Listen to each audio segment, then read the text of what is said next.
Wait. Gotta push this button. So close. There we go. Okay. Now I believe we are live for real. Let me do that again. Internet, can you hear us? I can hear you. I forgot a very important button. Hold on to this memory. Whoa, I hear weird things. There was extra audio. Okay. I had the playing, but I think it was playing an ad, so I don't know if you can hear other sounds on my computer or not. I think I can. Hey, what's up, Sean? All right, we're definitely live. We have people in the chat. People can see us. All right. Yes, so I do think that if you play something, it will show up on the stream, unfortunately. But yes, okay, Caller, turn down your radio. Welcome to Star Wars Club. We're talking about the premiere of Season 2 of The Mandalorian, Chapter 9, The Marshal, one of the most exciting hours of TV I've ever seen in my life.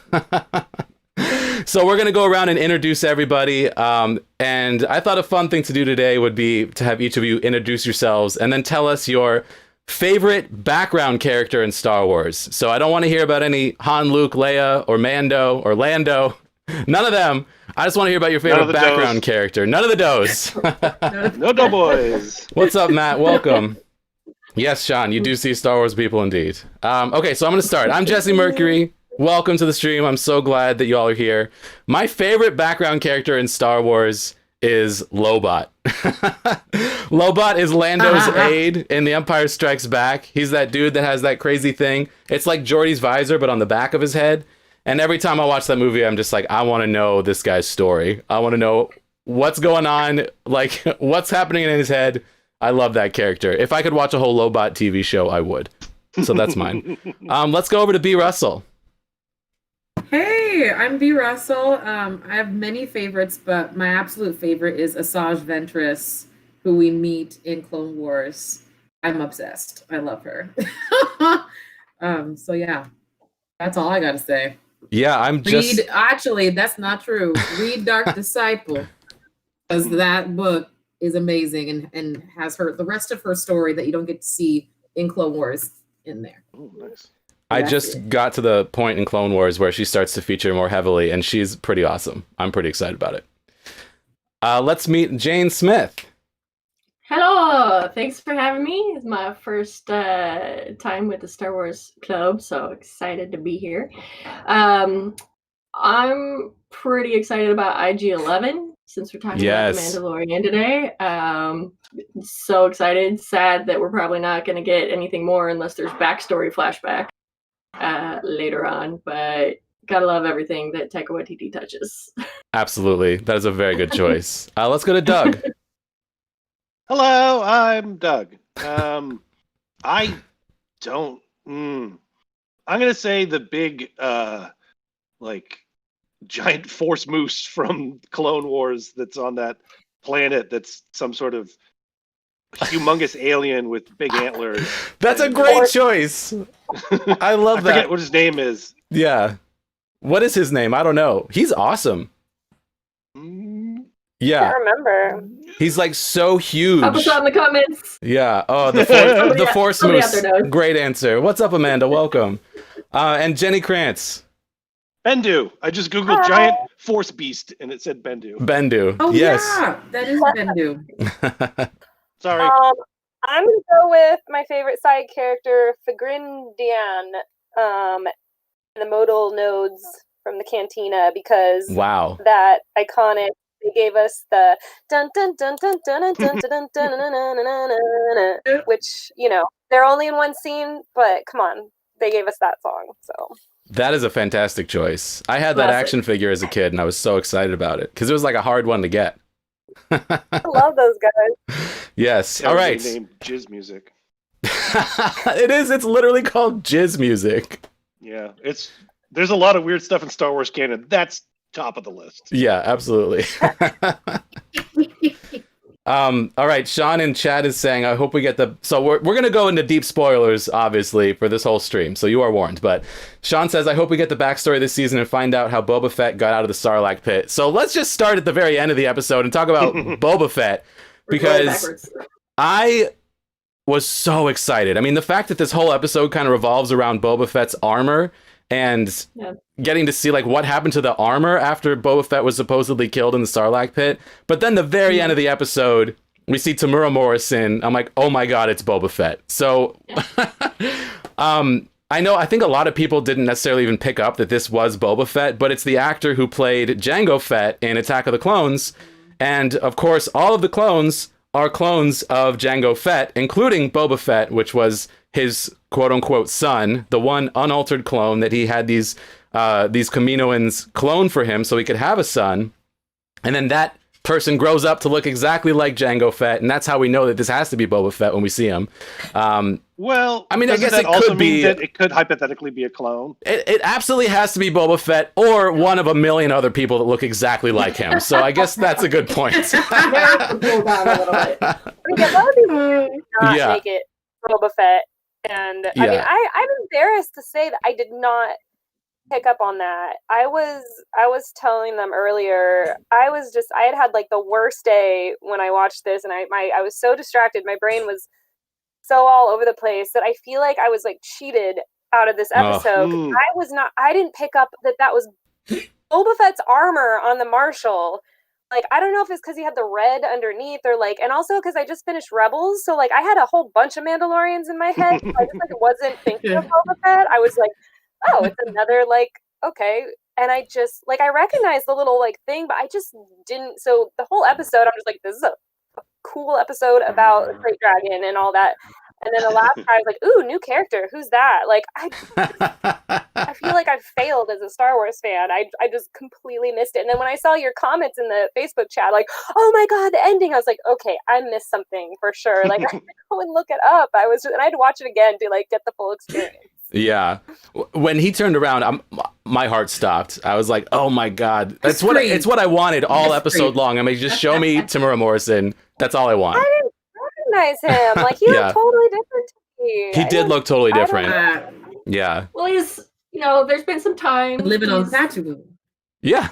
Gained a little, pandemic roundness in the cheeks. I think you mean that he's been sedentary in the Sarlacc pit for a while. Yeah. It'll change your mind. Yeah.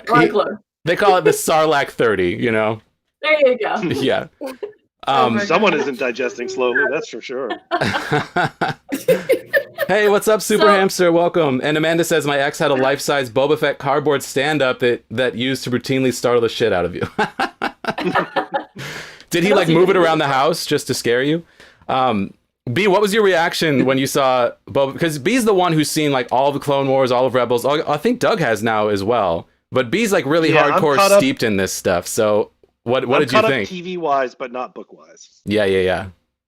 I literally screamed. So like when I first saw Timothy Oliphant before he took off the helmet, I immediately was like, okay, that's not a real Mandalorian, because just the way he was standing, right. I was like, he kind of was awkward in the armor. In the armor, I was like, that's not a real Mandalorian. I'm like, you're not gonna get what you want, Mando. I don't know who this clown is, but that's not a Mandalorian. Like, he just looked so awkward in the armor and like the hat was kind of. I would have did it on purpose. Like the helmet was kind of tilted to the side, like it was on his head completely correctly. I was like, this dude, that's not yours.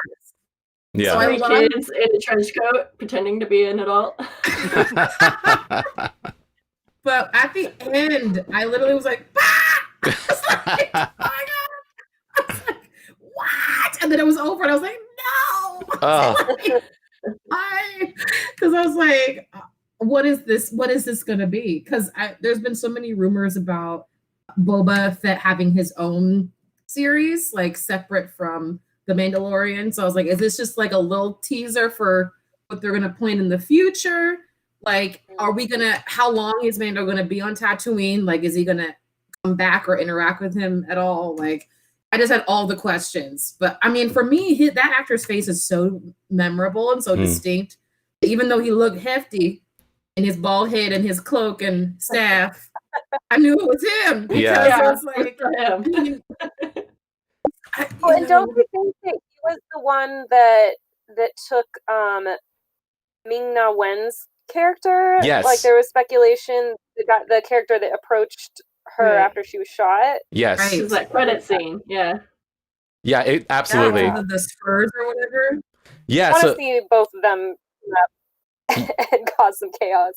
I just think this whole thing is like it's so perfect. Like they spent the whole episode teasing you with Boba Fett's armor, and it actually took me a minute to figure out for sure if that was Boba Fett's armor, because it's so, you know, messed up and banged up. Yeah, and I love that like the paint is chipping off and you can see the Beskar underneath, which I thought was a really great touch. And it just gets you thinking about Boba Fett the whole episode, because they even mention a Sarlacc, you know, the Krayt Dragon lives in like an old Sarlacc pit, and the Krayt Dragon probably ate the Sarlacc, and maybe that's how Boba Fett got out, you know? But then just to have him turn around at the end of the episode after having this insane action sequence where you just kill the Krayt Dragon, which was one of the coolest things that Star Wars has ever done. Then to have Boba Fett at the end, I'm just like salivating for more. I just love it so much. Yeah. I also have to say, welcome Justin in the chat, who says Utini.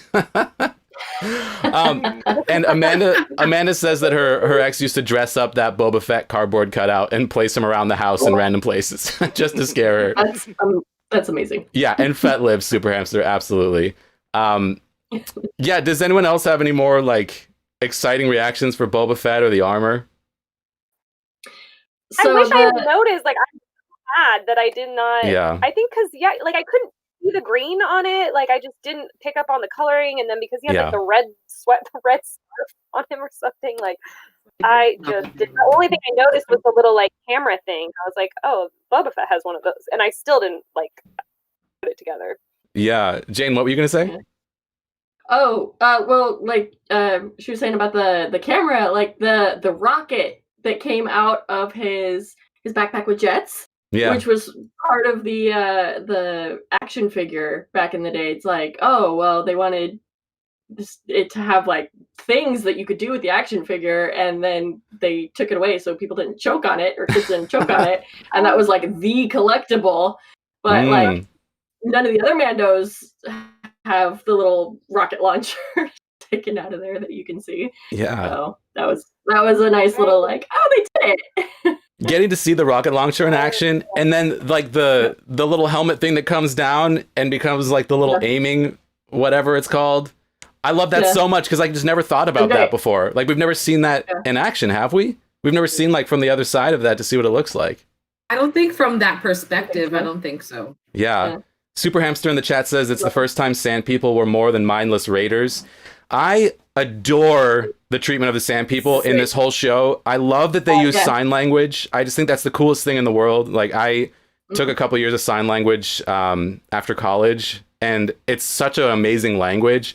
And just the whole idea, like the Sand People are these mindless monsters, but then the first time that Mando speaks to them with sign language, it just instantly changes everything you think about them, because they do have a language and they do communicate. And we've never really seen that before. That's such an appropriate language, though, for people who are supposed to be raiders. And like, if you're going to be sneaking up on your prey, you can't be yelling across, you know, if you're trying to surround them. But sign language is perfect. Absolutely. Kareem in the chat says, what is this? We're talking about Mandalorian Season 2 premiere. So we're going to be spoiler heavy. Share your thoughts with us. Welcome.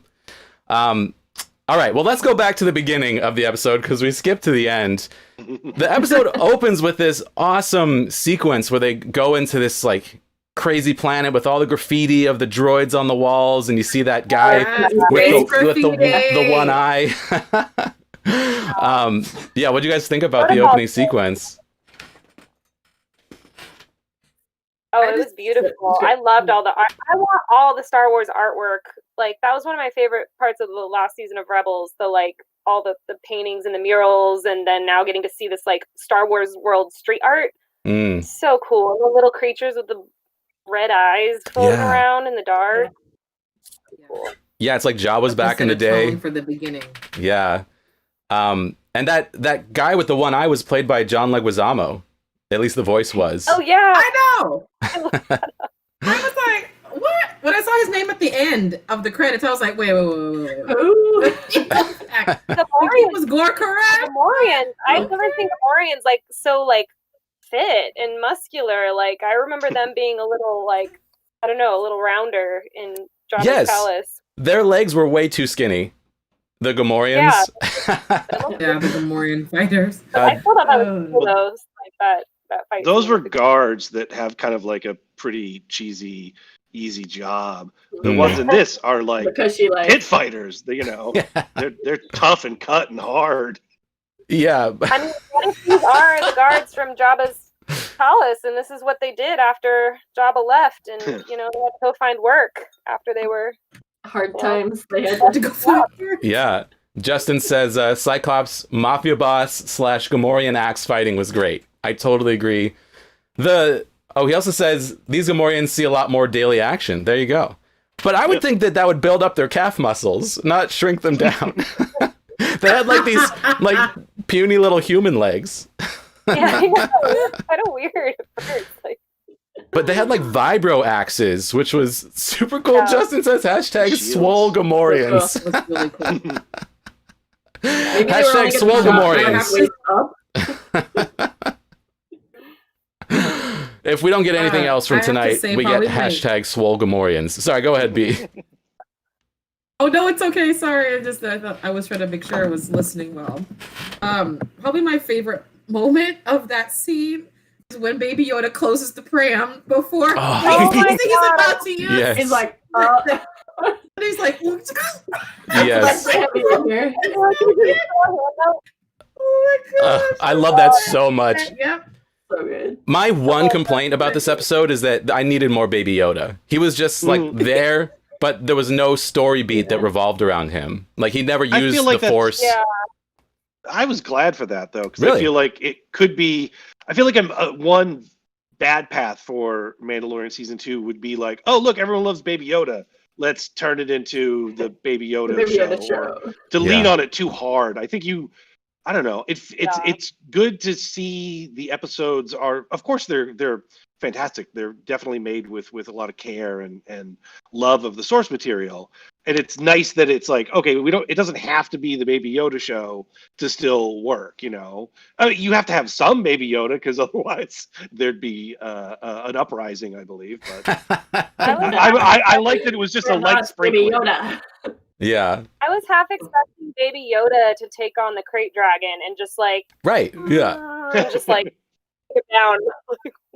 I thought that in the scene in the middle when the Marshal and the Mandalorian are like confronted by the Sand People and their adorable dogs, I thought that Baby Yoda was going to like stop those dogs from killing them with the Force powers or something like that.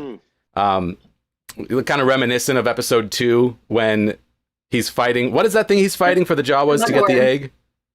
The Mudhorn. The Mudhorn, yes. Mudhorn? Yes, thank you, Jayne. Yeah, I mean it's the smallest complaint because like this episode was so good. It's the only thing this episode didn't give me was more like a moment for Baby Yoda to like really shine besides background stuff. Or as Justin says, being cute by stacks of pots. Yeah. It was all reaction gifts from Baby Yoda this time. Yeah. Also, and maybe someone knows the answer to this in the comments, but I was looking up, I was doing some Wikipedia-ing before this, and apparently there's 2 types of crate dragons. There's the greater crate dragon, which is the big one, and the one we see in A New Hope, the skeleton. But then it said there's canyon crate dragons that are smaller, and they look like the dogs that we saw. Like, I'm wondering if that's the same thing, if those are canyon crate dragons that the Tusken Raiders have. I can look it up again. I saw a picture of them and they look the same as canyon. I feel like those little dogs have a name that I'm forgetting. I feel like I've read the name from them before. Justin asks, am I wrong, or is the Marshal riding an old pod racer engine? You're totally right. That's exactly what's happening. It is. Yeah. Yep. It was so obvious. It was just like, there it is in your face. I know. Yeah. It's like so close to camera.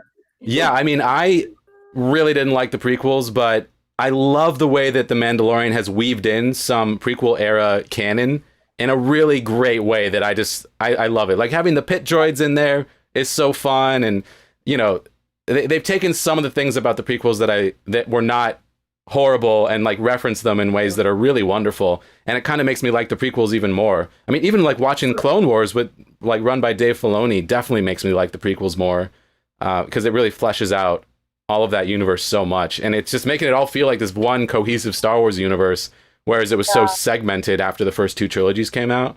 It's very cool. Oh yeah.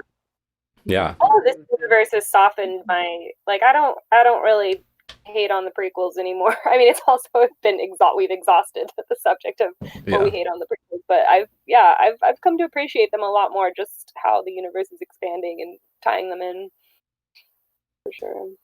Yeah, I mean, the overall arc of the story of like the rise and fall of the Empire is awesome, and the rise and fall of Palpatine.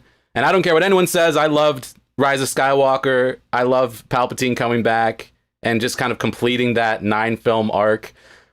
But this is the Star Wars that I want. You know, this is like the Tales of Jabba's Palace of Star Wars TV shows, where like back in the day when I was reading the expanded universe, and you know, we'd get all of these amazing deep dives into, you know, Ponda Baba and Evazan and like people that were on screen for 1 second in the cantina, like Tales from Mos Eisley's cantina. That's what this whole thing feels like to me. It's like, this is the Star Wars I've always wanted, where we're just like, let's get down and dirty with some sand people, you know? Let's see what a Krayt Dragon looks like. Because we were teased by a Krayt Dragon since the very first Star Wars movie in 1977. We see those bones in the sand. Obi-Wan Kenobi makes that Krayt Dragon call to scare off the sand people.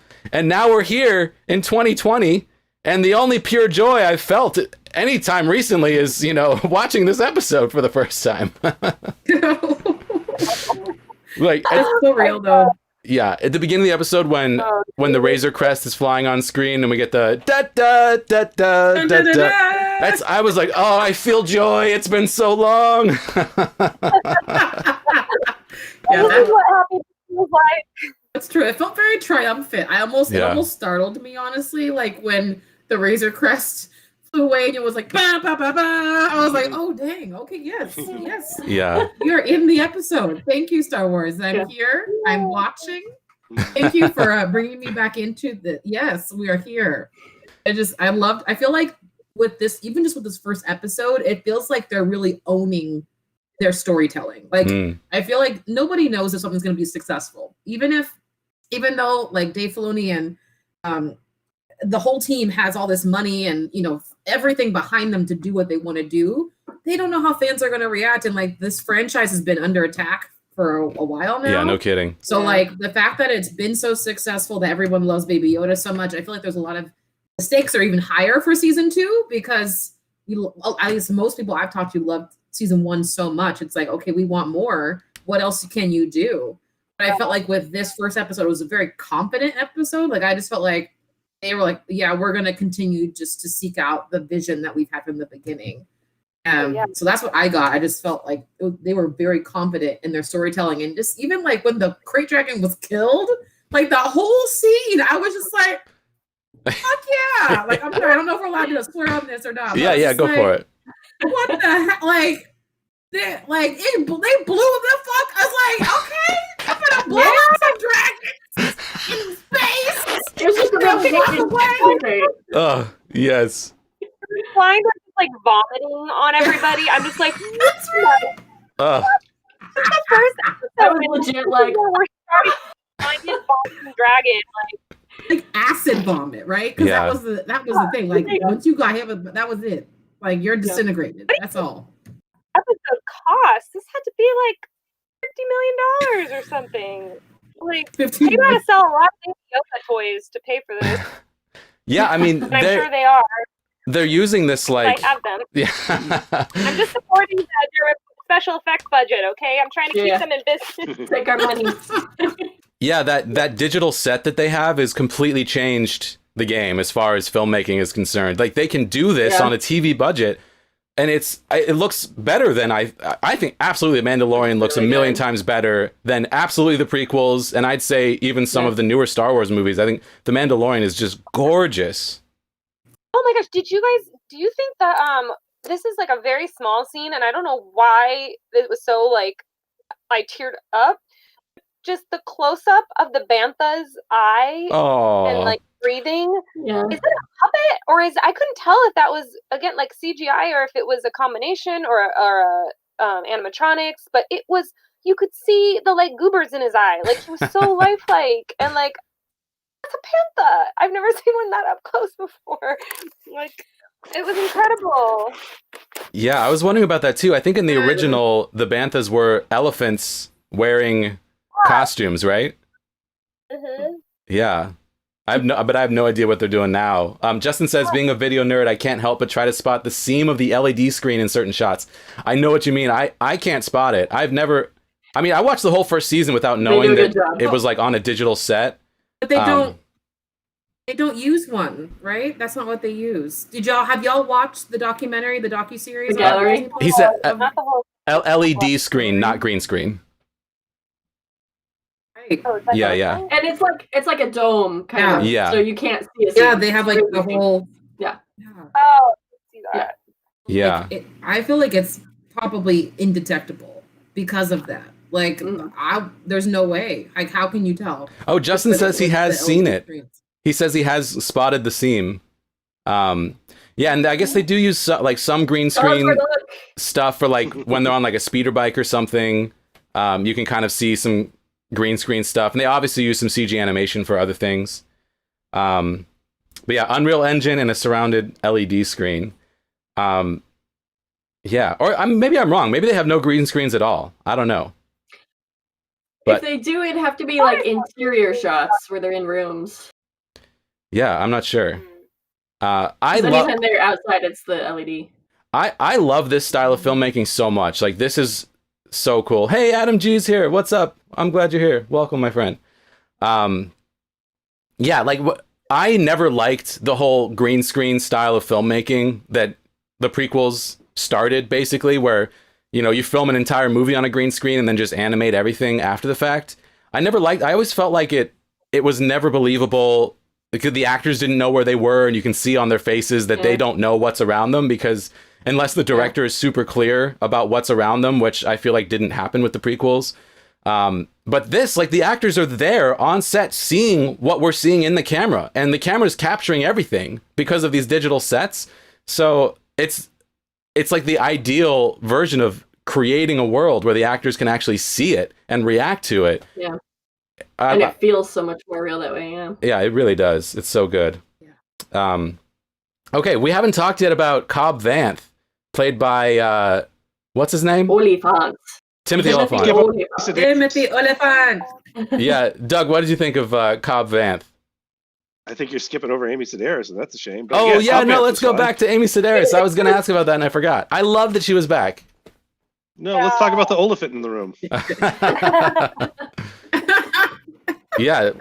What did you think, Doug? That's it. I just liked Amy Sedaris. I liked the Marshall guy as a character. I thought he was an interesting character. I think it also helped as a stand-in for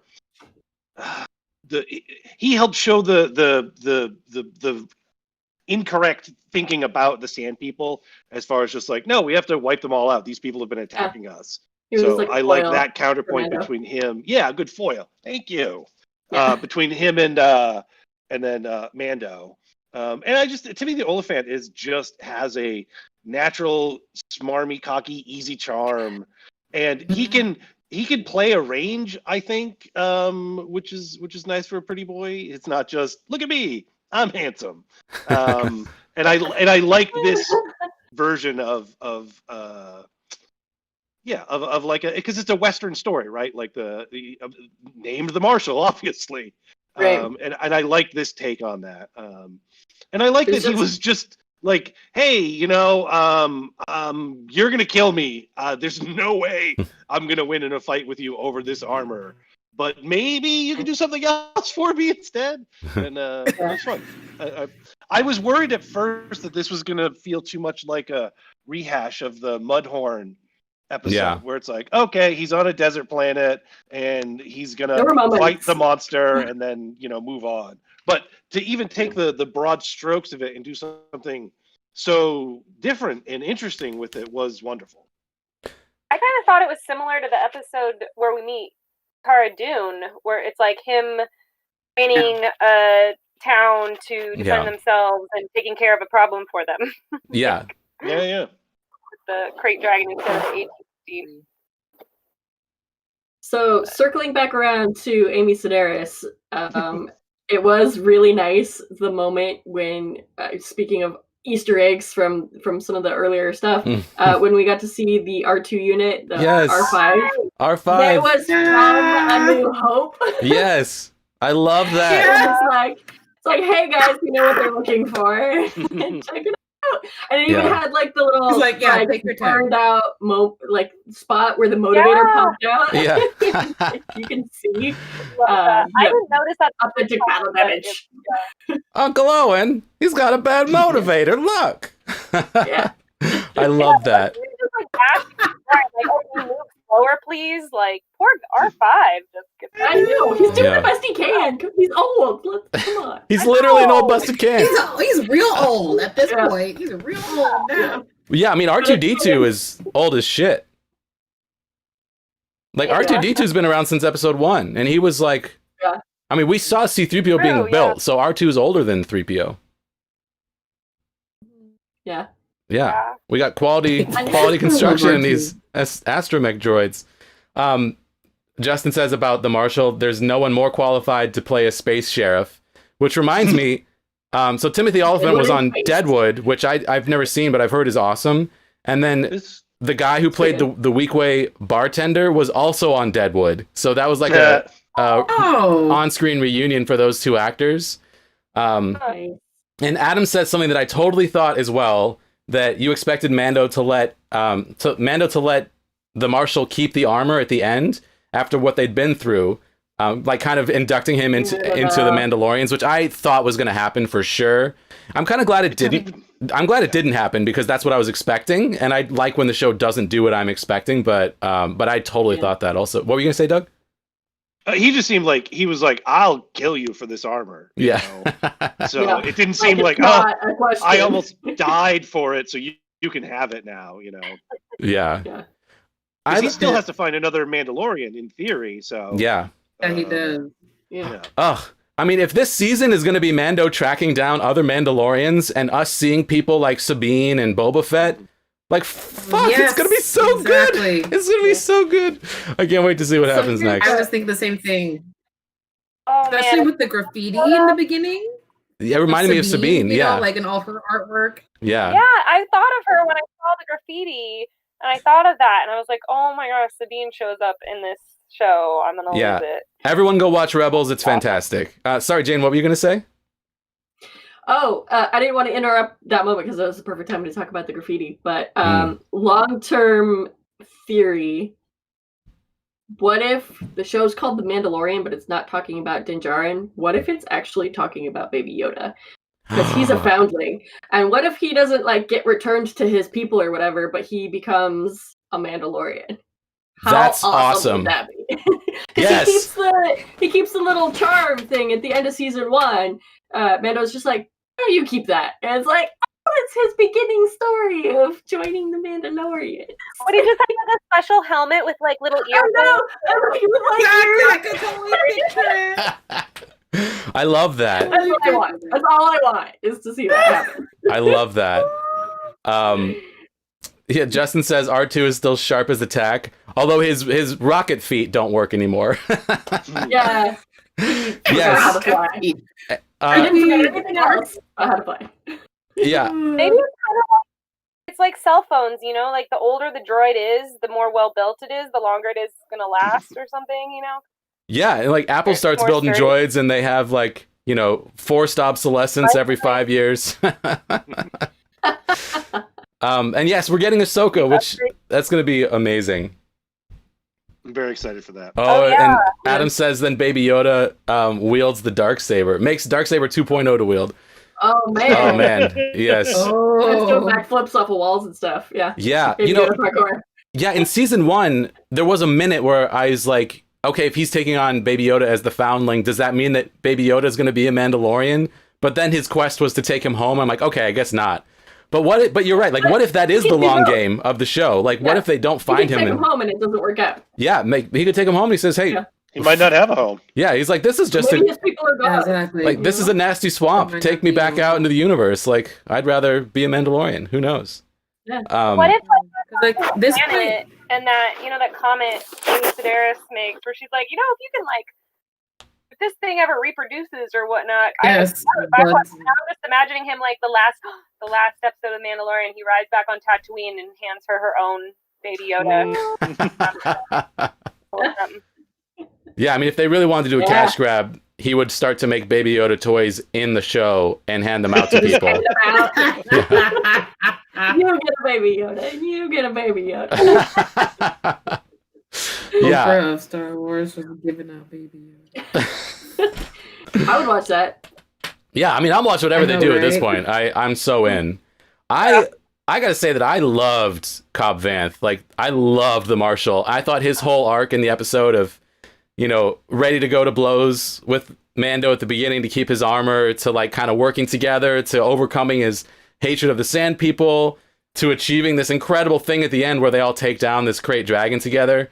And like, you can tell that he's a really good guy who really respects the Mandalorian, respects Din Djarin, and I loved all of it. I thought it was all fantastic. And Timothy Olyphant has that easy swagger that Han Solo has. He's got that swagger that I associate with Star Wars when I think about, the original trilogy. Like, Lando and Han had this swagger to them that's just so awesome. Like, that's the Star Wars that I love, and that's what I was really missing in the prequels, because there's no one with any swagger at all, except for maybe the chef of that diner that's friends with Obi-Wan. That Obi-Wan talks to? Yeah, what's his name? With all the arms. Yeah. I can't remember. Yeah, and Watto. Watto, of course. Yeah. But yeah, I loved it. And like, seeing him in Boba Fett's armor and just wanting to know that story, and then getting some of that story in the episode itself, it was just so satisfying. Like, the way that this show does these one-off stories, like episodic stories, but then hopefully the Marshal will come back later on the season, kind of like with Cara Dune and with what's his name, Griff Targa. Yeah. And he's a book character. I feel like he's gonna be like Quill, like someone you meet early on, and maybe he's gone for a couple episodes. I feel like Mando's gonna, at some point, I don't know, maybe come back to this town for help or something, or they're gonna like come to his rescue or something because he helped them. I don't know. I feel like Cobb will be back. Yeah. Well, I mean, obviously they love Tatooine. We know this. They go back to Tatooine all the damn time in Star Wars universe. They love that planet. So he's gonna be back for whatever reason. And, if they decide to tell us more about Boba Fett, or if, he learns of Boba Fett and realizes, damn, I was just on Tatooine, I gotta go back. Like, who knows? It could be, who knows what will bring him back there, but they love that planet. They'll be back. Was anybody annoyed that we went back to Tatooine immediately in this season? Or were you just were you annoyed? I was. Yes, for 1 second I was. I was like, how many planets? And like, how many worlds I've wanted to see on this screen? Like, we're going back here. Like, of all the worlds you could pick, like, just even with the new canon of novels and like graphic novels and comics, like, there's so many great planets that they're introducing. We finally get to like see the civilizations and the people. It's like, all right, why not go back? Sure, what's here? But it was so satisfying. Like, I just what's there, I think. It's just, I want to see. We've seen so much of it. It's like, I would love to see another world. Maybe they were just getting it out of the way. Just like, all right, give people Tatooine, and then we can go explore other stuff the rest of the season. That's real. Fulfill our Tatooine quota for this season. It was super satisfying and nostalgic. Like, they answered so many unanswered questions. Like, questions that people have had since the first movie ever came out. It's like, like, okay, we're gonna go all the way back and clean some stuff up. You want to see a krayt dragon? Okay, let's get you one. Like, let's just check off the list for things that in Tatooine that we didn't. Okay, Boba Fett got chopped up, eaten up by the Sarlacc. Okay, we got to figure that out. But also, like, I was reading some responses online, and one person mentioned how, like, when Mando hits Cobb Vance, the jetpack, and he zooms off into the sky. It's like a little like ode to what happened to Boba Fett when he like got when Han hit him. That's what they did. Just right into the Sarlacc. It was like, yeah, that's absolutely true. Like, it just made me laugh. I was like, that's literally a little little nod to that moment. Totally. Yeah, Mandalorian is like a canon. A canon. I love that. And they talked about when the Marshal talks about what happened right after the second Death Star exploded. I liked that little going back and seeing what happened to Tatooine like directly after the events. Yeah. Oh, I loved that. That was so good. Like seeing that first time out of the. Go ahead, Doug. It's the first time out since the Star Wars Holiday Special that they show people in Star Wars universe watching the news. Oh, you're so right. Oh my god, I didn't think of that.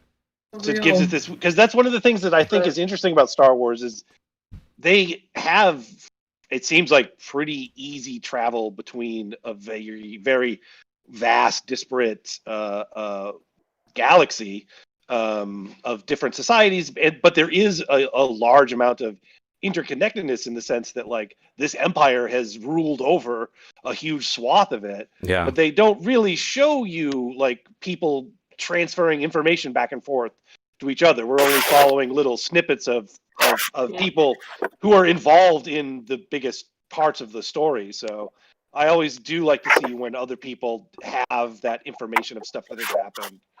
And Rebels and Clone Wars kind of do that to a degree, where there are people who are aware of stuff that has happened kind of off to the side. And I don't know. It's a weird thing for me to enjoy. Like, they're gonna watch the news together.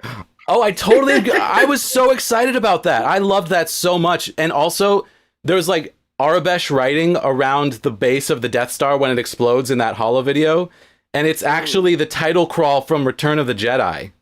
It's like Luke Skywalker and his band of rebels or whatever it is. Breaking news. Yeah, totally. Yeah. Rebel forces have invaded the second Death Star. Yeah. There's this theory that all of the Clone Wars, because of like the Clone Wars cartoons, like they all have this narration at the beginning. It's like attack on Geonosis. You know, there's a theory that the Clone Wars is actually a news broadcast. That it's like a propaganda video made by the Republic to highlight the heroics of the Jedi. Adam's talking about like seeing the HoloNet and news in the written canon and legend stuff, but never in the shows. Yeah, totally. Like I love that they did that so much. It really kind of makes the whole galaxy feel more cohesive, and it makes some things make more sense. You know, like what do people know? How do they know it? Like how does Tatooine even know that they're under Imperial rule? Yeah, all that stuff was really, really cool. I love that. Yeah. It was sad that they literally got to celebrate for like 3 seconds before they most died. That was really sad. It was like he said we didn't even get to celebrate. Like they literally like just came into that cantina immediately. It was really, really sad. It's like they've been waiting. And one thing like I noticed just as a person of color, like just how random the people looked in this town. I was like, nobody looks like they're related to each other. Or it's like, you know, you think that in these outposts that it's families or groups of people that somehow are connected, but so many of them were killed. It makes sense now that they are pieces of families, because who knows who was in the cantina, who wasn't when that news broke, you know, and it's like, so-and-so's not coming home or not coming, you know, because that most of the group of people in there were killed. But I always think it's interesting when in the Star Wars universe, or honestly any sci-fi media, when they have a group or a town, it's like, does it look like these are people who actually live in this town and know each other, or are they just a bunch of random extras that are peppered in to look diverse? It's like, do they actually look like families or people that live in this world? And when I first saw everybody, I was like, it looks a little bit just a little bit too diverse for them to be out so far out that they're like, it's not even on the map anymore. It's like, okay. But after hearing that piece of the story, it made more sense to me anyway. It's like, okay, they are probably, unfortunately, all victims of grief and death that are just pieces of those, you know, those families that were killed. And it seemed like this is, if I followed it right, this is like a mining town. So mining town. It's workers that, and then like you said, broken families, tragically from the downfall of the Empire, and then the other guys coming in. Yeah, and I'm with you. I want it to make sense. I want it to feel believable. I don't want it to feel like a set piece or just like here, this is what we are supposed to be doing with shows. If it doesn't fit within the world, it's better to do that than like here's just another town of white people in space. But at least make the effort to make it make sense within the world. Humans in space. I thought did laugh at that town meeting though. That town meeting made me laugh so hard because I was like, they haven't had to think about anything for a while. Like, he's trying to get that. They're just kind of like, it's like when you're not given any lines, but you're told to like make noise at the town meeting. It's like they didn't give these extra lines. I love just a couple of them. I love Mos Pelgo. I thought that the idea that the town was like not even on the map, and then we go there and you can see the entire town in one shot. I just thought it was really cool. Very much Western. Yeah, very Western. And I love bartender. I love the relationship of the marshal to the rest of the town. How he's like kind of protecting them and saving them from the miners' guild or whoever those people were. It's just like really heartwarming, you know, like this horrible desert. That's like a horrible place to live where these people all seem to kind of like their town and have some pride over their town, even though it's like not even big enough to be on a map. I just thought that was cool. Yeah. So they did do a full shot of the whole town. I thought, you know what surprised me is when we get to see the Krayt Dragon for the first time and like Timothy Oliphant's character, he just watches it like go towards the band. Like I've seen this 1,000 times. Like I'm gonna just be real still. And not make no motions and just let him eat that bantha because it's not gonna be me today. Like it was just like everybody's scattered and they just watched the Krayt Dragon go get some lunch. I was like, okay, you know what's up. You didn't even flinch. Like you just like, yeah, that's a problem. Yeah, don't move. What did you guys daily attack? Go ahead, Jayne. Did anyone else feel really sad for the Tusken Raider that was so obviously fate? Yes. Oh, yeah. It's like, you do the short straw. You knew it would happen when you went up there. Oh, man. That was so brave of you. He was supposed to run, and he was supposed to eat the bantha, not him. It was just like, he's like, you're not going to outrun the Krayt Dragon. Krayt Dragon pops up dessert first. Yeah. Yeah. What did you guys think of... Go ahead, Jennie. Oh, I was just gonna. I feel like I noticed in general more Sand people seem to like the Sand people took the brunt of that Krayt Dragon attack. I felt like more Tusken Raiders were getting eaten than people. Like I was like looking for any of the humans like eaten by. It seemed like all the Tusken Raiders were having to sacrifice. Yeah, but they were also like they're the people that know what they're doing. You know, the people from the town were there to help, but it's you know. I think it's a more moral support from the mining town. I think it's a violence thing because this is a Disney show. I think they sacrifice the people who are in masks over the people who you can see their faces. Justin says serpentine. Yeah, serpentine. What do you guys think of the Krayt Dragon like swimming through sand? That really surprised me. I'd never thought about like a Krayt Dragon swimming through sand. It's like the I was thinking of like Dune and Tremors. Yeah, Tremors. Yeah. Tremors for sure. That movie. Mm-hmm. Yeah, well, it's kind of for sure it would detect more. Like if it's going through the sand, it would detect more vibrations. And they talked about the ship flying overhead, causing so much vibration that it would know. But then they take these speeders, and I was like, the speeders are like 2 feet off the ground, and they're making some vibrations. A ship is like 100 feet off the ground if it's doing a flyby. Because the Krayt Dragon is like a speeder. Yeah, that's not gonna hurt me. Yeah. A ship in space. Yeah, that's too smart. News. Yeah, I read that George Lucas was inspired. Tatooine was inspired by Dune, by Frank Herbert's Dune, and the idea of having this giant skeleton was kind of an homage to the sandworms, like the Krayt Dragon skeleton. So to bring that full circle and have the Krayt Dragons actually like swim through the sand as if they were sandworms, I thought was like a really cool touch. And you know, it doesn't make any logical sense. Like how does a creature swim through sand? That doesn't make any sense. But I don't give a shit because it was awesome. They just like flap their little side flippers. Yeah. That's what they do. Belief, and I'm okay with it. I'm like, I think it's awesome. It's fine. Who knows? Maybe we'll it's just suspend that disbelief. weird vibrations it set and just kind of moves the. I don't know. Whatever. Yeah. It's just strong as hell. That's how it does it. Yeah, totally. Yeah. I mean, for like a tiny little ant, you know, it can't like dive into the ocean. The ocean is as immovable as sand would be to us. Like we can't dive into sand, but we can dive into water.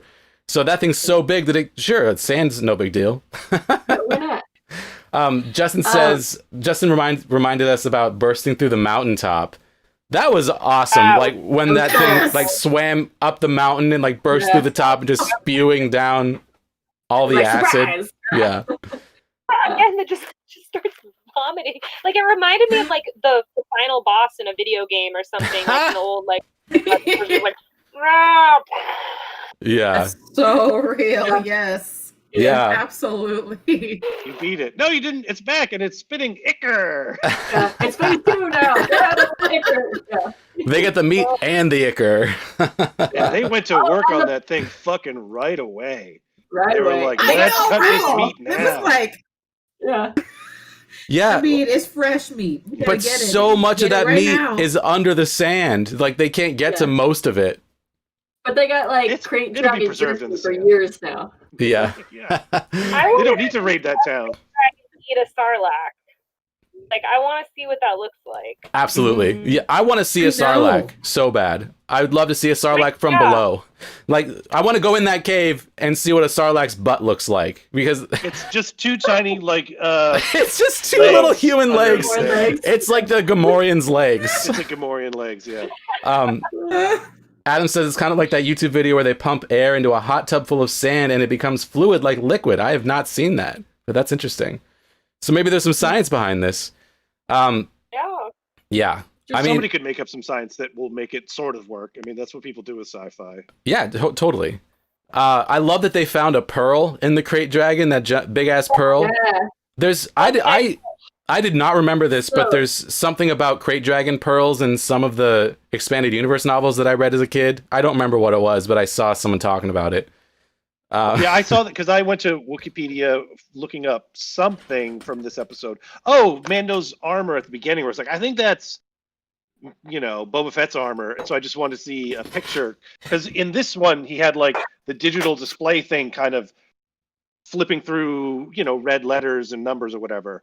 And then I couldn't remember if that was in Star Wars, and then that led me. And I should have stopped. I mean, I had not finished watching the episode, and I'm already like browsing Wikipedia about things on it. And then they did go into the crate dragon stuff and the pearl, and that there's other instances of using them in lieu of kyber crystals and lightsabers.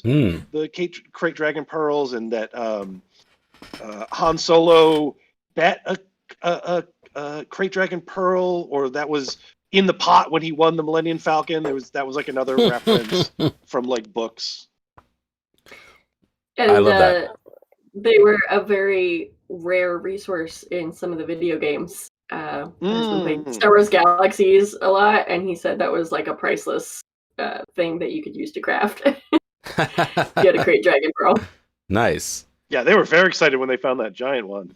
Almost as excited as the Jawas when they found that egg. Exactly. I totally thought of that too when that moment happened. I was like, "This is like Zuka." I thought it was like I thought that's what they found was a crate dragon egg, and I was like, "Oh boy, like baby crate dragon." That's what I thought too. Yeah, that's totally what I thought. I read about the pearl later. I wonder how many crate dragons are around, like being as big as they are, and like how many of the? I mean, I guess Tatooine's a pretty big planet. I'm sure there's like large areas of desert without any. Yeah, but would you say that was bigger than a whale? Planet, so. Oh yeah, definitely bigger than a whale. Yeah. But two whales? Oh yeah. Give me five whales. Okay. Yeah. Like what kind of whales are we talking about here? Are we talking about like giant whales, orcas, dragon whales? Like, how many? How many Jaws? big whales. Like Jaws the shark. How big? We know how big Jaws was. So it's like Turgle. It was like 50 50 Jaws.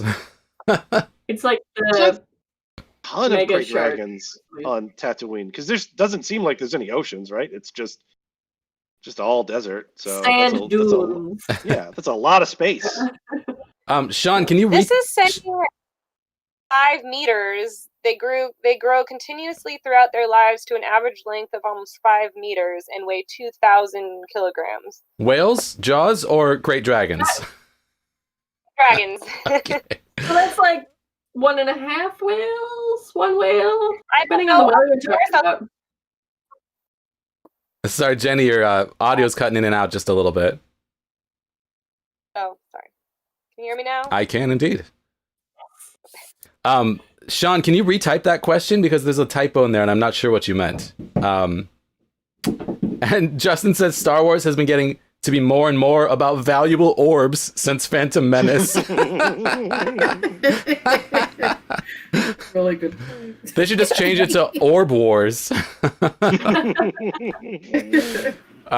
accurate. Yeah, I gotta say that, like, thinking back to season 1 when Mando was kind of getting his ass handed to him a couple of times, like he's fighting the Mudhorn, he's about to die, and Baby Yoda saves him, and now Mando is like going inside of a crate dragon and blowing it up from the inside and flying out like the most badass motherfucker that's ever lived in the galaxy.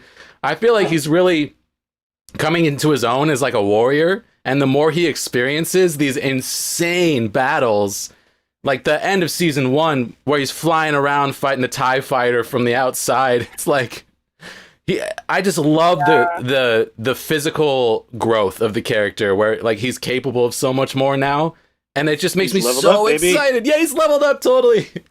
He drank all that ichor and he leveled up, and I just can't wait to see like where this is gonna go.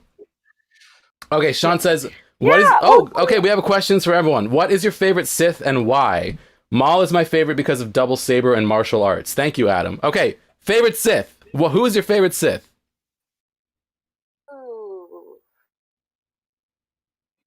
Oh, I got it. Probably. Go ahead. Darth Bane. That's his name, right? Darth Bane. That's a good one. Like from the Old Republic. Yeah. I'm going Darth Revan from the Knights of the Old Republic. And I don't want to say more about it because it's such a great... The first Knights of the Old Republic, the Darth Revan story is so good. So good. But definitely Darth Revan.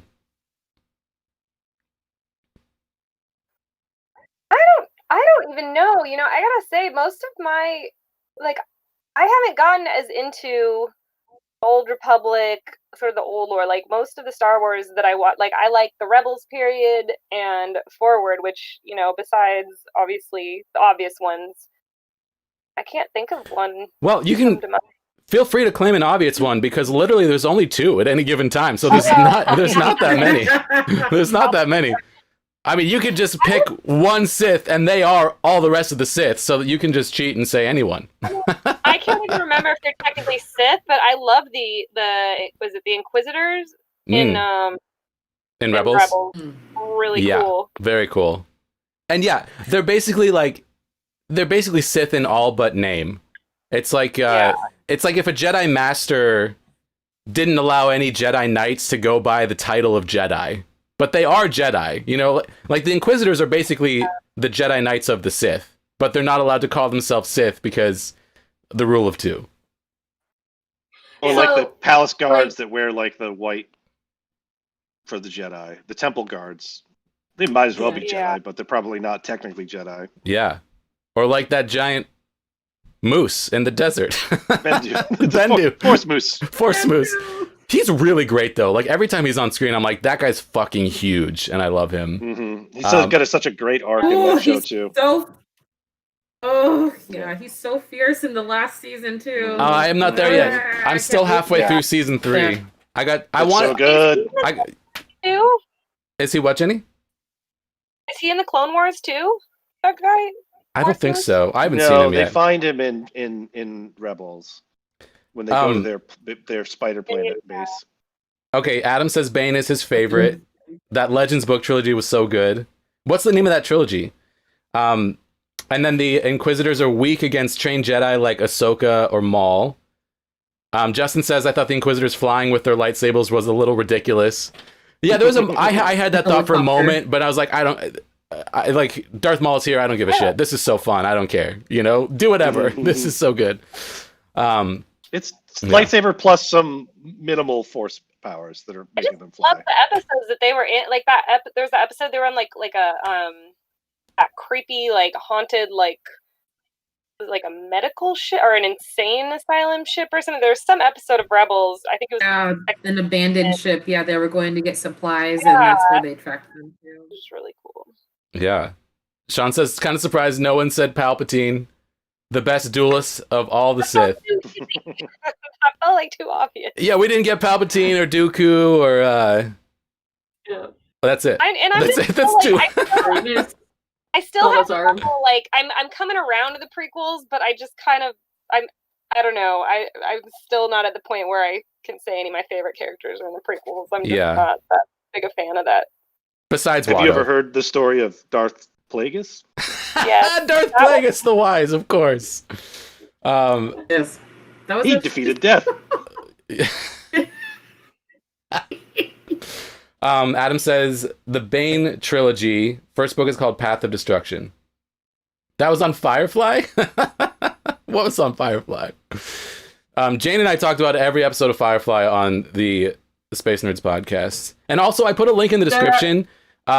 Star Wars Club originally met on the Space Nerds podcast before we made the leap to your screens today. But I put in a link to our discussion about season 1 of Mandalorian because it was really fun.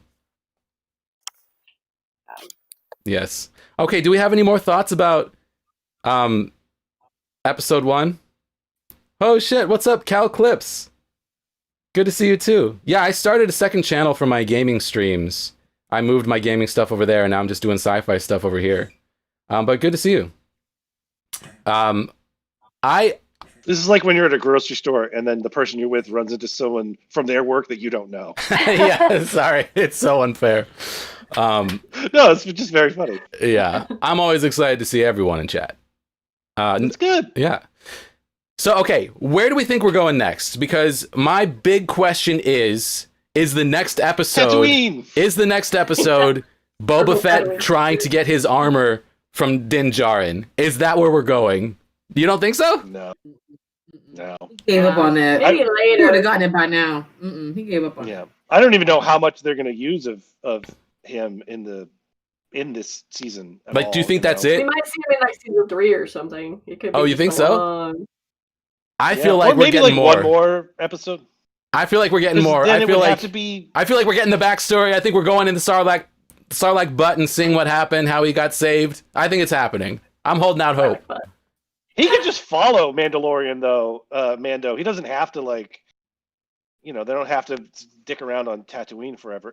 Assuming that I think we'll see him much later. Boba Fett wants his armor that badly, which also does not seem to be the case. He could have just taken it from Timothy Olyphant at any time.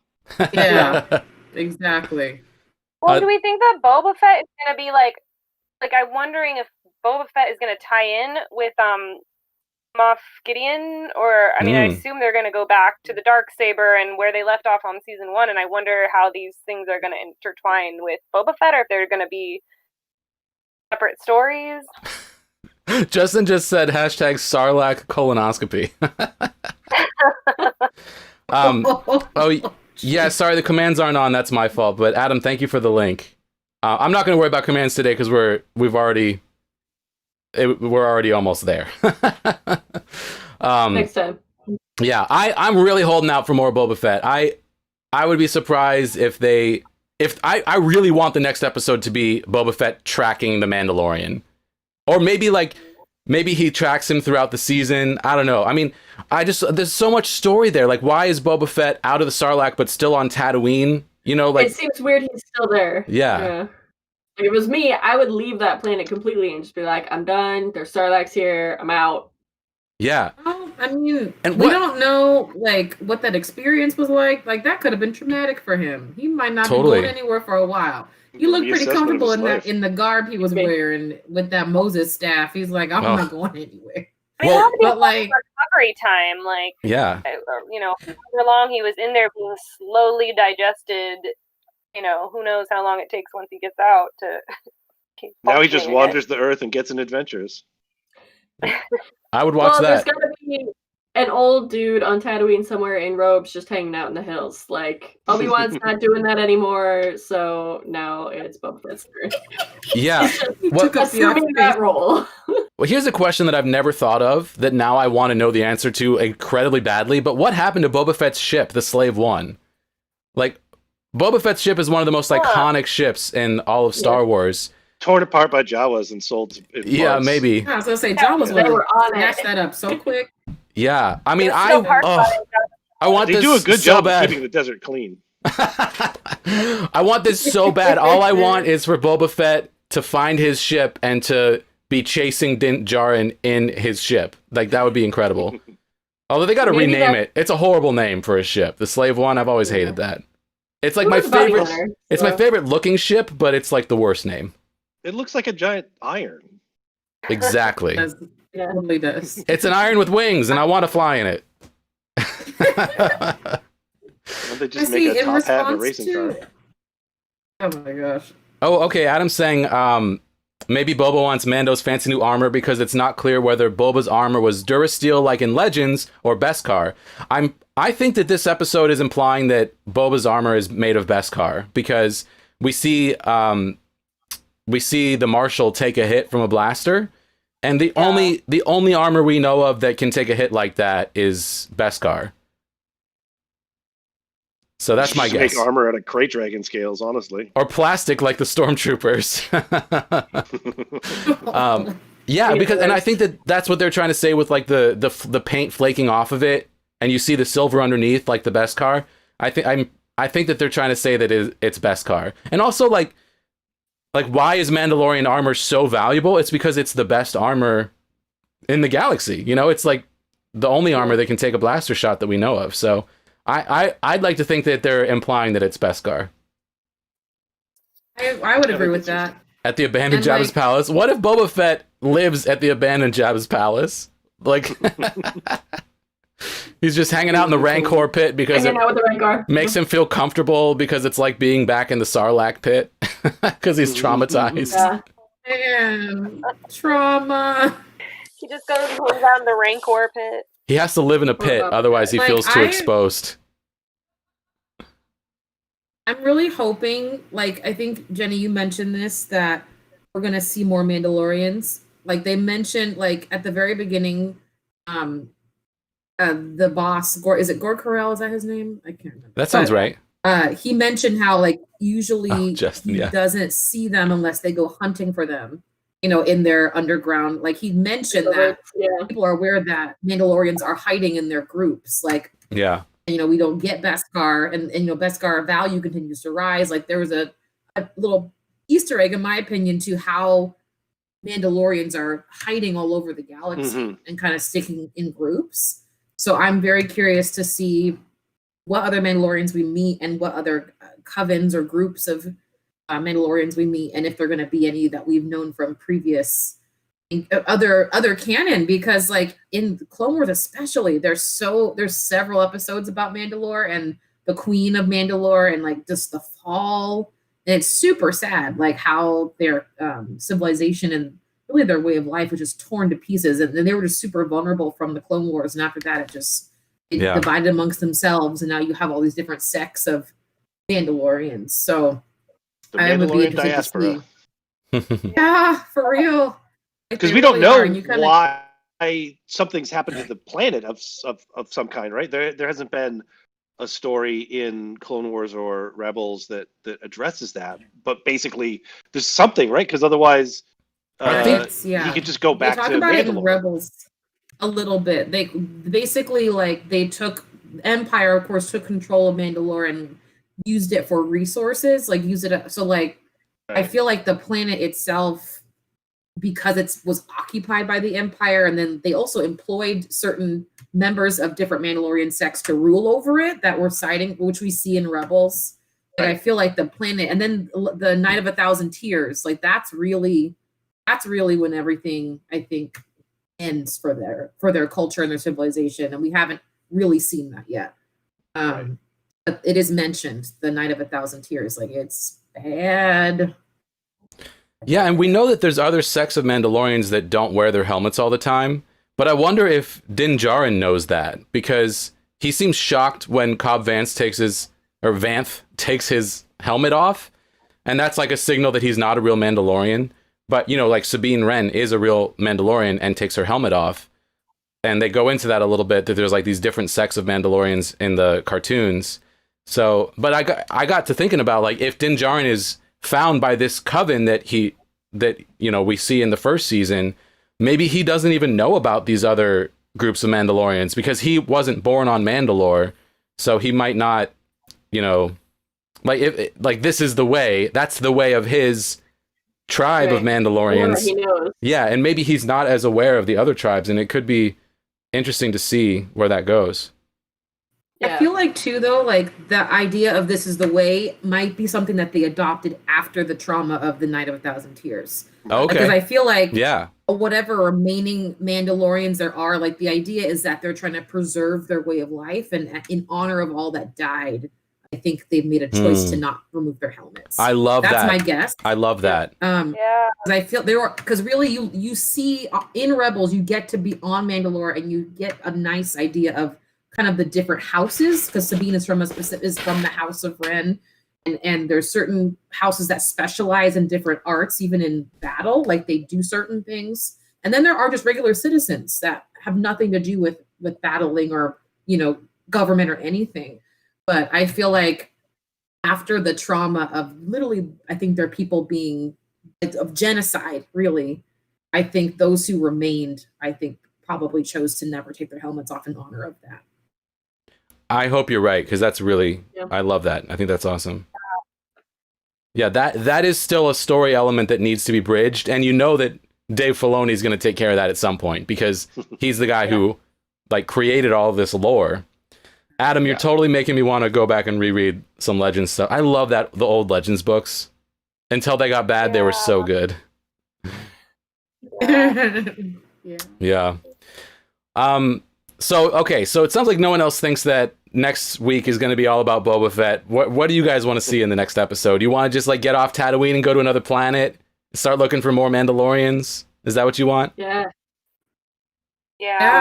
Moving on. Yeah, I want to see different planets for sure. And yeah, I want some different I assume that we're going to see a lot of different Mandalorians, since that's part of his, you know, the answers he's looking towards. Or more Jedi too, or undiscovered Jedi, since he's looking for, you know, for Baby Yoda's, you know, people. He's got to find the Jedi to lead him to the Yoda people. Well, I'm pretty sure that's what Ahsoka's role is going to be, because I mean she knew Master Yoda, so yeah. I can't wait. I can't wait. Rosario Dawson is the perfect choice. Yeah, Rosario Dawson is Ahsoka. It's going to be so good. I just cannot wait. It's happening. Well, any other thoughts on episode 1? Anything that we didn't cover? Do you think that all liquids in Star Wars are blue? Vodka, was very blue. Yeah, that reminds me. Vodka was really blue. The krill in season 1 that village was farming. This was great. Yeah, that reminds me that when Mando and Cobb Vanth meet, he says like Weequay, 2 snorts of spotchka. But like Weequay is the name of that guy's species, and they seem to know each other really well. Right. So that's like me saying, seeing Doug and being like, "You human."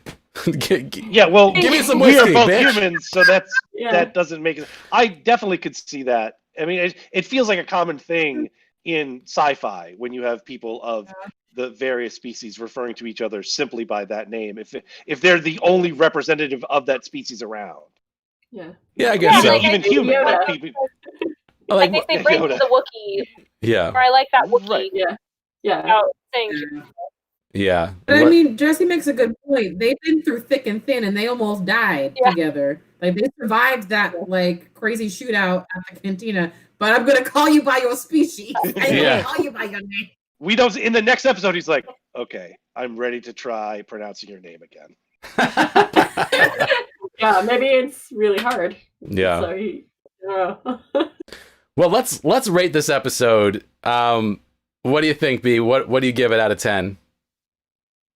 Oh, a 10. 10 out of 10. What about you, Jayne? Oh, definitely. It was amazing the whole time. I gotta go with 10.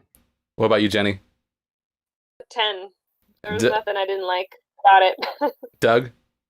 Yeah, 10. I wouldn't. Anything I didn't like didn't take away from the enjoyment of the episode.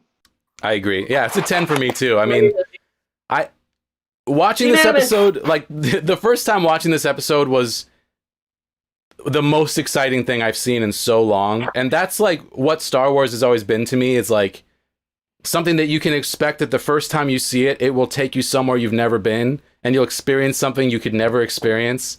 And it just fills you with so much joy and it just sparks your imagination and just makes you so happy to have seen it, you know? And like this episode just nailed it, top to bottom. What I couldn't like, I forgot that I was watching a show and I was just like in this story. And then when it ends with Boba Fett, I'm just like astonished. It's just so good. Adam says a 9.5 because you think it can get even better. Wow. Yeah. It can be differently really good, but I don't think it can be better. I don't know. If this is the first episode and this is what they're putting out there at the beginning, like I can't imagine. We're rebuilding too. Yeah. I mean, I feel like one of the things that takes me out of the story, but also makes me laugh, is the moments that are very obviously like Jon Favreau's influence, like the way that what's that actress's name? Amy Sedaris, you said is her name? Yeah. Her name? The mechanic. By the Force!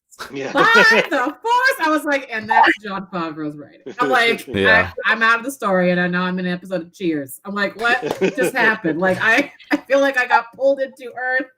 Like, just the way that their characters talk, like, there's just a Joe Schmo, everyday kind of person way of speech. Yeah, I feel like make Star Wars even more relatable, but it's just not something I'm used to with other movies and shows in the canon. I'm like, they're talking like I just don't hear people talking like that. Like in the first episode of season 1 with the guy who drove him to his ship. Like he's that is Jon Favreau talking. Yeah, for that character. Yeah. That was weird for me. The first episode of the first season, where he first gets his first bounty from. I can't remember his name. The guy takes it. Yeah, it was like he talks. I don't know. I was gonna say you could have made a drinking game too out of take a shot every time they say "womp rat." He likes saying that a lot. I did like that saying. Like, yeah, or what did he say? He's like every now and then the two suns hit a womp rat's tail at the same time or something, which I just thought was like a cool little. I don't know, Tatooine saying. Idiom, local. Yeah. But they mentioned womp rats a lot. Do you think we saw womp rats, those little creatures? Yeah. A couple times. No, I think they're called scurriers. I don't think those are actually rat bats. What about... remember, Luke says that womp rats are like the size of the Death Star vent thing that he's shooting at the first Death Star. He's like, yeah, that's about the size of a womp rat, which is at least like 1.5 yards, 2 yards maybe to shoot. So, I thought the womp rats were the little things that were running. We saw like little rat things running around a couple times. Yeah, they were in the special edition of A New Hope when we fly in or on the speeder when you go into Mos Eisley for the first time. Those same creatures, but I don't know if they're womp rats or not. But if womp rats are the size of the thermal exhaust ports, then womp rats are just long and cylindrical. Also, you always have to remember when somebody says something like that, they're not speaking as as someone who has an advanced doctorate degree in the local rat population of Tatooine. That's someone who's like, I think these are about the same size. Yeah. It's like me asking, are krayt dragons as big as a whale? I don't know, 1.5 to 5 times. That's the estimate. You can't take random person's statements as measurable facts in a universe. Sure. It's canon now. It's so real. So you're saying Luke Skywalker is not a scientist? Yeah, I'd go out on a limb and say that. Especially when he was, 17, 19? Yeah. I don't want to pick on people from a small town. I was from a small town, but yeah, them farm boys aren't always the best at the guesstimations of the port sizes compared to rats. In my moisture farm boys. Man, well, can we do this again next week? Because I know I'm going to want to talk to y'all about like every episode of this season. Not to say that you'll have to commit to like a whole season's worth, but I would love to do this again next Sunday night if people are available. Should be around. Yeah. Hopefully there's just as much to talk about. I have a feeling there will be. It could be a real stinker next week. Well, if it is, we won't stream. If it is, I definitely will want to talk about it. Yeah. Next week it's just a shot of the Dune Sea. Great dragons swimming. All of that wandering around the whole time. Yeah. No plot. I'd be in for about 20 minutes to be like, all right, what are they doing here? Yeah. Oh, well, Justin says maybe. Sorry, Jenny, can you say that again? I missed that. Oh, I just had they just do an episode of Cheers at the bar, and yeah, the marshal, totally, and yeah, and they just keep on calling him Weequay. Cobb Vance just like they also call Mandalorian Mando and Mandalorian. Yeah, but he doesn't tell anyone his name. Maybe Cobb Vance forgot the Weequay's name years ago. He asked him like 5 times and he kept forgetting, and now he's just embarrassed and he doesn't want to ask again. So it just keeps on calling him Weequay. Yeah. Hey, buddy. Justin says maybe Luke was a scientist because he really wanted to go to Tashi Station to get power converters, and that sounds pretty sciencey, right? Yeah, listen, just because you're a nerd doesn't mean you're a scientist. That's I can personally attest to that. Everyone loves converting power. Here's a power converter groupie. Yeah. Well, thank you guys so much for doing this. This was awesome. This is so fun. I really want to do this again. Thank you all who are in the chat. Amanda, Adam, Justin. You guys are amazing. Thanks for hanging out and chatting with us all night. This was great. And yes, Star Wars Club Live. This is awesome. Thank you guys so much. Any parting thoughts? Anything that we've missed? Oh, baby Yoda. Yes. All right, y'all. Thank you so much. We're gonna call it a night. We'll see you for the next episode 2. Even if it's just me by myself, I got to keep doing this because it's so fun. But I'm gonna keep inviting you all, and hopefully we'll see you all next week. Yes. Until then, may the Force be with you.